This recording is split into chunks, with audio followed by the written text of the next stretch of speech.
लाठी लेके मारो तभी काम होगा। और ये बिल वक्फ बोर्ड संशोधन जरूरी है, जरूरी है। वक्फ बोर्ड संशोधन जरूरी है, जरूरी है। मुसलमानों को दबाने की बात है। मैं आपको बता दूं, अगर दबाने की बात होती तो आज 30 करोड़ की जनसंख्या हमारे हिंदुस्तान के अंदर होगी है, तो शायद वो जनसंख्या नहीं हो पाती। हिंदू नहीं जगेगा तो पूरी योजना है इनकी, मुस्लिम राष्ट्र बनाएंगे। तो इन्होंने जो घेरने का तरीका बना लिया है, ये पूरे देश को ऐसे धीरे धीरे करके घेरते रहेंगे। उस पर कब्रिस्तान बना दिया गया है या मजार बना दी गई, एक टाट पट्टी बिछाई और उस पर कर दिया काम और वो होगी वक्फ की संपत्ति। ये कैसे हो सकता है? मैं तो ये कहता हूँ उनके बाप दादों की जगह थी क्या वो? आज उसने अवैध रूप से अगर कब्जा किया हुआ है तो उसको दंड का भी प्रावधान होना चाहिए कि भविष्य में ऐसी गलती ना करे। जब हिंदुओं के लिए कोई ऐसा बोर्ड नहीं है तो मुसलमानों के लिए वक्फ क्यों? और इतनी कानूनें दे दी गई है वक्फ को कि अगर आपके घर की ज़मीन अगर खाली पड़ी है और वो 10 दिन उसने आश्रय ले लिया तो फिर वह ज़मीन उसकी है और आप साबित करते करते कई साल आपको बीत जाएंगे, लेकिन फिर भी आपको न्याय नहीं मिलेगा। और ना तो आप हाई कोर्ट में चैलेंज कर सकते हैं, ना सुप्रीम कोर्ट में चैलेंज कर सकते हैं। इन्हीं की एक पैनल है जिसमें आप चैलेंज करेंगे और उस भी मुस्लिम समाज का होता है, वो आपके पक्ष में कैसे न्याय दे देगा? अच्छा, एक बात बताइए कि जैसे हम जानते हैं कि मुसलमान जो है आए दिन कहते रहते हैं कि हमें दबाया जा रहा है, सरकार के द्वारा हो या फिर आसपास के लोगों के द्वारा उन्हें दबाया जा रहा है। लेकिन जो है मंदिरों की ज़मीन जो है सरकार के अंडर आए और वक्फ बोर्ड जो है अपना इंडिपेंडेंट चले, तो ये सही है? ये बिल्कुल निहट तक गलत है। और जहाँ तक मुसलमानों को दबाने की बात है, मैं आपको बता दूं, अगर दबाने की बात होती तो आज 30 करोड़ की जनसंख्या हमारे हिंदुस्तान के अंदर होगी है, तो शायद वो जनसंख्या नहीं हो पाती। और रही वक्फ बोर्ड की बात, उस समय जो सुनिश्चित हुआ होगा तो अपने प्रावधानों को सुनिश्चित करते हुए उन्होंने बना लिया। आज इसको 100% 100% संशोधन करने की आवश्यकता है। आज समाज हित में देखते हुए कुछ विशेष लोगों ने वक्फ बोर्ड के नाम पे कब्जा कर लिया है, उनको अपनी निजी संपत्ति मान लिया है। वो निजी संपत्ति नहीं है, समाज के हित कर कोई वक्फ बड़ा ना बना होगा। और ये तो उर्दू का शब्द है, कहीं ये सामाजिक हित ये कहीं नहीं लिखा हुआ है कि मुसलमानों का है। ये तो एक उर्दू का शब्द है वक्फ, पर इसमें यही है कि इसमें उतनी बराबर हिस्सेदारी हिंदुओं की भी है और मुसलमानों की है। और सरकार को ये चाहिए कि इसमें संशोधन 100% लेके आए और सभी के समाज के हित में लेके आए। ऐसा मैं अनुरोध करता हूँ। एक बात बताइए, आपको क्या लगता है कि वक्फ के जरिए पैरेलल इस्लामिक सिस्टम जो है बनाया जा रहा है? ये जो भारत है इसको मुस्लिम राष्ट्र बनाने की और ये अग्रसर हो रहे हैं और इनकी पूरी योजना है। 50 साल अगर नहीं सरकार अगर जगी, हिंदू नहीं जगेगा तो पूरी योजना है इनकी, मुस्लिम राष्ट्र बनाएंगे। अच्छा, आपसे मैं जानना चाहूँगा कि जैसे कि वक्फ बोर्ड जो है खुद में जो है कहते हैं कि इंडिपेंडेंट है और उसे इंडिपेंडेंट रहना चाहिए, और उसी वक्त दूसरे पलटे के जो है मुसलमान कहते हैं कि हम यहाँ पे सेफ नहीं है, हमें खतरा है सरकार से। ऐसा क्यों? मेरा मानना है कि उन्हें लगता है कि मैं सेफ नहीं हूँ तो मैं स्वतः ही, मेरी इच्छा है कि मैं कहाँ सुरक्षित नहीं हूँ तो मुझे स्वतः ही चला जाना चाहिए। तो अगर उनको लगता है कि यहाँ सेफ नहीं है, सुरक्षित नहीं है, अच्छा। तो वो अपना रास्ता तय कर लें। अच्छा। ये बिल्कुल सत्य है। जी। और रही वक्फ बोर्ड की बात, उसमें संशोधन के लिए आज जो है ना 50% एक नारी का भी हिस्सेदारी है। तो जो संशोधन किया है उसी में सभी के अधिकार चिन्हित करते हुए जो एक कमेटी है, जो प्रबंधन कमेटी है, उसमें सभी को सुनिश्चित किया जाना है। उसमें किसी एक की हिस्सेदारी तो है नहीं। और ये न्यायालय भी निर्धारित करेगा, न्यायालय के आदेश को भी मानना हमारी आवश्यकता है। जी, एक बात बताइए, क्या नाम हुआ आपका? सतीश जी, आपको क्या लगता है कि वक्फ के जरिए जो है मुसलमान जो है हिंदुओं की ज़मीन पर लगातार कब्जा करते आ रहे हैं और अब आने वाले हैं और इतना कब्जा कर लेंगे कि कल के दिन हिंदुओं के लिए जगह नहीं बचेगी? बिल्कुल भैया, ये तो इन्होंने जो घेरने का तरीका बना लिया है, ये पूरे देश को ऐसे धीरे धीरे करके घेरते रहेंगे और जब तक इन पर रोक नहीं लगेगी, जब तक ये कुछ होएगा नहीं इसमें। अच्छा, लेकिन एक तरफ जो है सरकार का भी कहना है, लोगों का भी कहना है, सबसे ज़्यादा अगर मैं कहूँ सोशल मीडिया पे ये सवाल वायरल हो रहा है, दस्तावेज नहीं तो ज़मीन नहीं। यानी कि अगर आप कोई घर खरीदते हैं तो आप उसके दस्तावेज होते हैं, आपके पेपर्स होते हैं, प्रॉपर्टी के पेपर्स होते हैं, तो वो ज़मीन आपकी मानी जाती है। अगर वक्फ की ज़मीन के आपके पास कागज़ नहीं है तो उस ज़मीन के साथ क्या होना चाहिए? अगर वक्फ के पास उन ज़मीनों के कागज़ नहीं है तो सरकार को अपने अधीन लेना चाहिए और यह जांच करनी चाहिए किस हिंदू परिवार से वह कब्जा करा हुआ है और उस ज़मीन उस हिंदू परिवार को मिलना चाहिए। देश भर में ये आवाज़ें उठ रही हैं कि लोग मांग कर रहे हैं कि हमारी ये ज़मीन थी, हमारे दादा परदादा की ज़मीन थी, यहाँ खेती करते थे या हमारी गाय भैंस बांधी जाती थी और आज उस पर कब्रिस्तान बना दिया गया है या मजार बना दी गई, एक टाट पट्टी बिछाई और उस पर कर दिया काम और वो होगी वक्फ की संपत्ति। ये कैसे हो सकता है? वहीं पे अगर अब बात करें मुसलमानों की, तो मुसलमानों से जब आज मैं बात कर रहा था तो जो एक अधिवक्ता थे वो भी मुस्लिम समुदाय के थे, उन्होंने भी ये कहा कि जो है ये जो सुप्रीम कोर्ट कानून ला रही है कि जो है हिंदुओं को भी वक्फ बोर्ड में शामिल होना चाहिए, जैसे कि सेंट्रल में जो है 4 और स्टेट में 3, तो हिंदुओं को नहीं शामिल होना चाहिए, सिर्फ मुसलमानों के लिए। मैं तो ये कहता हूँ उनके बाप दादों की जगह थी क्या वो? हिंदुस्तान में कोई ज़मीन कोई हवा में उड़ के आई थी क्या? ये तो ज़मीन हमारे हिंदुस्तान की है। अगर वो हिंदुस्तान में वो हर जगह भागीदारी चाहते हैं तो क्या वो हिंदुओं को सुनिश्चित नहीं करना चाहते? आज अगर उनकी आबादी 30% है तो ये मान लेता हूँ कि अगर 70% हिंदू भी हैं तो उनको भागीदारी चाहिए ना उसमें। आप कैसे सुनिश्चित करेंगे वक्फ की है? अरे हिंदू की जगह को आपने रातों रात घेर के और वहाँ टाटपट्टी बिछा के आप ये बोलने लगे कि ये हमारी ज़मीन होगी, ये कभी संभव नहीं है। ये कभी संभव नहीं है और इसको तो तुरंत सुप्रीम कोर्ट को भी तुरंत आदेश पारित करना चाहिए और दूध का दूध और पानी का पानी, जो भी सुनिश्चित है न्याय प्रक्रिया होनी चाहिए, हम उसका आदर सत्कार करते हैं, पर सच्चाई वो सभी के सामने आए, ऐसा मेरा अनुरोध है आपसे। लेकिन अगर वहीं बात करें तो लोग ये भी कहते हैं कि वक्फ जो है वो कि जैसे ज़मीन है तो वो उन्होंने अल्लाह को दे दी और अल्लाह को देने के बाद वो उस पर जो है लोगों के भले के लिए, इंसाफ के लिए, न्याय के लिए उस पर काम करवाएंगे। लेकिन इस पे होता क्या है, कई जगहों पे ऐसी रिपोर्ट्स भी सामने आई हैं जहाँ पे जो है दी गई है वो ज़मीन स्कूल बनाने के लिए, लेकिन उस पर बिल्डिंग बनाकर लोग रह रहे हैं। तो इसका जिम्मेदार कौन है? सरकार, मुसलमान, हिंदू, कौन? देखिए मेरा तो मानना ये है कि जो बिल्कुल अगर न्याय संगत बात करें, अगर जो जमीन जिसकी भी है, बहुत सारे दस्तावेज हैं, उसको चिन्हित करें। आज उसने अवैध रूप से अगर कब्जा किया हुआ है तो उसको दंड का भी प्रावधान होना चाहिए कि भविष्य में ऐसी गलती ना करे। आपका क्या कहना है इस पे? पहली बात, इसमें सरकार की कम गलतियां हैं। गलती उसकी है, उस हिंदू समाज की जिसकी ज़मीन अतिक्रमण कर रहे हैं और वो जवाब उठा नहीं रहा। अच्छा। सवाल सरकार से ही नहीं, जनता से भी पूछने चाहिए। अगर हिंदू समाज खड़ा होकर अगर मेरी ज़मीन है, अगर मैं नहीं उस आवाज़ को उठाऊंगा तो क्या सरकार उठाएगी आके?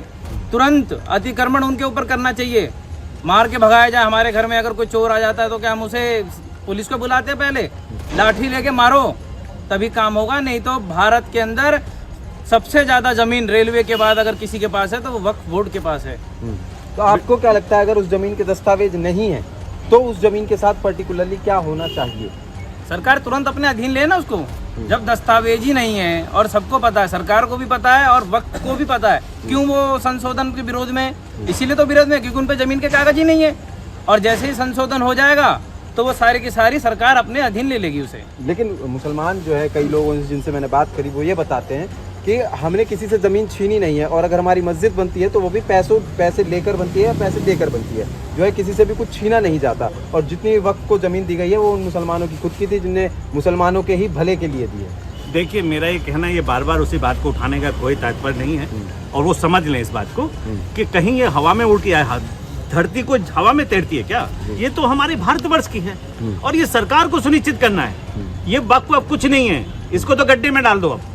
और आने वाले हिंदुओं को मैं जितेंद्र जी की बात को सहमत करते हुए स्वतः ही हिंदुओं को जागरूक होना पड़ेगा, 100% जागरूक होना पड़ेगा। अपनी जगह को चिन्हित करना होगा और आवाज उठानी होगी, और जब आवाज उठाएंगे एक दिन हल उसका जरूर निकलेगा। आप अपनी आवाज उठाने की प्रवृत्ति चिन्हित कर लीजिएगा, आपको निश्चित हल मिल जाएगा इसका। और रही बात जमीन, उसको ना घटाया जा सकता ना बढ़ाया जा सकता, ये तो उसी परिधि में रहनी है। और ये सुनिश्चित है कि ये सब कुछ काला पीली लिपापोती जो की गई है, सरकार आने वाले समय में इसको बिल्कुल दूध का दूध और पानी पानी कर देगी। और प्रबंधन, सरकार सभी के हित का काम करती है, कोई अपना निजी हित नहीं है उनका।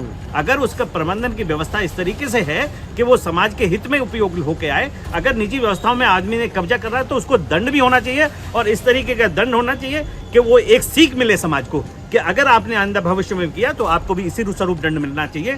ये सुनिश्चित करे सरकार। और मैं तो सभी हिंदुओं से कहना चाहता हूँ, आपकी जो भी जमीन उस तरीके से गहरी है, आप बढ़ चढ़ के आगे आइए और अपनी जो भी स्थिति है, आप अपनी बात को कहने का एक अधिकार सरकार के माध्यम से या किसी संगठन के माध्यम से जरूर आगे आके रखना चाहिए, जिससे जो सारी व्यवस्थाएं, जो समाज हित कर कोई चीज भी बनी होगी, जिस समय बना होगा, जैसे भी प्रावधान रहे होंगे, उसमें जरूर आगे बढ़ चढ़ के हिस्सा लेना चाहिए। मैं ये सभी से अनुरोध करता हूँ। आपको क्या लगता है कि वक्फ बोर्ड सही है या गलत? नहीं भाई साहब, बिल्कुल गलत है वक्फ बोर्ड। मैं इसमें एक बात और जोड़ दूँ थोड़ी सी, कि इसमें सरकार की भी गलती है भाई साहब। अच्छा।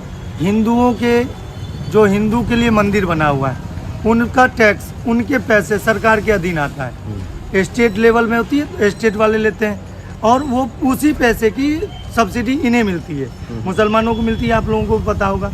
लेकिन वक्फ की, चाहे मदरसे की, चाहे मस्जिदों का कोई भी पैसा किसी भी गवर्नमेंट के अंदर जाता हो तो आप बताएं। तो ये वक्त एक जमीन को धरातल पे कब्जा करने का, अवैध रूप से कब्जा करके और वहाँ से हिंदुओं को जबरदस्ती पलायन करवाने के लिए उसी उद्देश्य से वक्फ बोर्ड जो है सो बनी है। इसीलिए ये लोग कह रहे हैं कि वक्फ बोर्ड पे ना सरकार का दिन हो, ना इसमें हिंदू हो।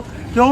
जो भी घोटाला है ये खुद ही करेंगे, ना कोई जांच होगी, ना इसमें कुछ मिलेगा उनको। लेकिन कई लोग ये भी बता रहे हैं कि मौलानाओं की सैलरी, जो कि पैसे या कहें सैलरी या कहें वेतन, उनकी आ ही नहीं रही है। 6-6 महीने से उनकी सैलरी नहीं आ रही है, तो वक्फ बोर्ड का पैसा फिर जा कहाँ रहा है? भाई साहब, मैं एक उदाहरण दे रहा हूँ। एक सांसद हैं, कांग्रेस पार्टी से, मुस्लिम है, नाम नहीं लूंगा। नहीं, नाम लीजिए, बिल्कुल लीजिए, राइट टू स्पीच है। उनका जो है अभी एक पहले मुस्लिम नेता का नाम मैं बताइए। न्यूज में देख रहा था, उत्तर प्रदेश से ही सांसद हैं। कहाँ से? और उत्तर प्रदेश से ही हैं, इतना आप समझ जाएं। चलिए ठीक है। ठीक है।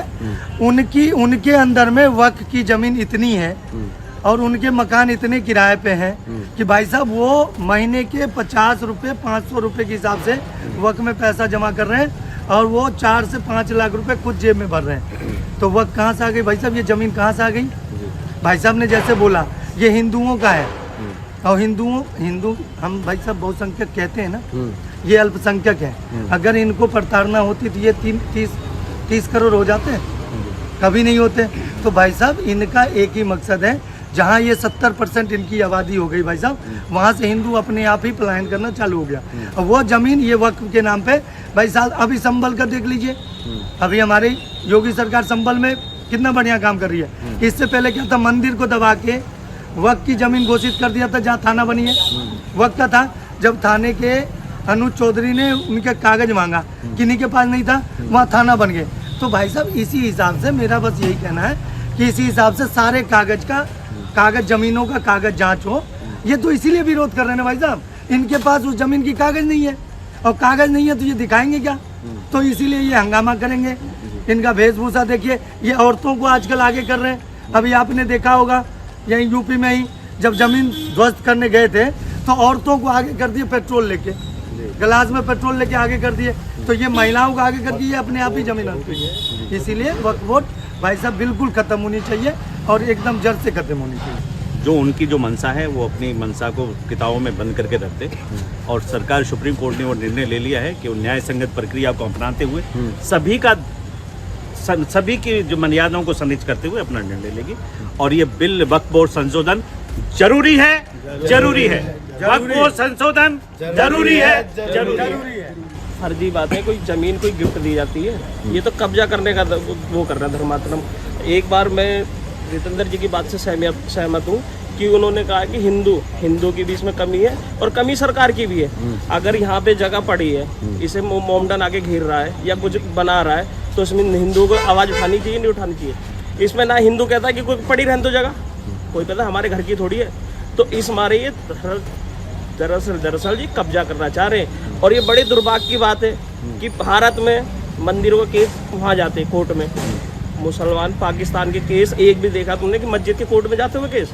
ये दुर्भाग्य, हम पीछे हैं, हम जातिवाद में फंसे हुए हैं। जातिवाद में वो ब्राह्मण है, वो है, वो है, तो इस मारे हम जातिवाद है। मुसलमान का बच्चा एक थाली में, सारे मुसलमान एक थाली में खाना खा लेंगे, हिंदू का बच्चा नहीं खाएगा कभी भी खाना। तो ये सब सारी कमजोरी हमारी है, किसी और की नहीं है। अब सरकार को क्या करना चाहिए भैया, आप बताइए। सरकार भैया बिल्कुल ये इस पर रोक लगानी चाहिए। हाँ। बिल्कुल खत्म, बिल्कुल मना ही कर देना चाहिए, ऐसा काम कुछ नहीं होगा। अच्छा, मैं सबसे जानना चाहूँगा एक एक करके कि सरकार को क्या करना चाहिए। रोक लगाना चाहिए, पूर्ण रूप से रोक लगाना चाहिए इन चीज़ों पे। जो सही है उन्हें समझना चाहिए सरकार को। अच्छा, चलिए, बहुत बहुत धन्यवाद हमारे साथ जुड़ने के लिए आपका। तो जैसा कि हमें लोगों ने बताया कि जो है वक्फ बोर्ड किसी भी तरीके से सही नहीं है जो है, और कई लोग ये भी बता रहे हैं कि हिंदू जो है जातिवाद के चक्कर में जो है पीछे रह गया है और मुस्लिम के बच्चे जो है एक साथ खा लेते हैं, यानी कि उनमें यूनिटी है। और सबसे बड़ा सवाल जो यहाँ के लोग उठा रहे हैं, यहाँ की जनता उठा रही है कि जो केस है, हमारे मंदिरों का केस है, वो सुप्रीम कोर्ट में जाता है, और जो मस्जिदों का केस है, मदीनों का केस है, वो वक्फ बोर्ड में जाता है। हमारी रिपोर्ट आपको कैसी लगी हमें कमेंट करके ज़रूर बताएं, और ऐसी तमाम जानकारियों के लिए बने रहिए FM न्यूज़ के साथ।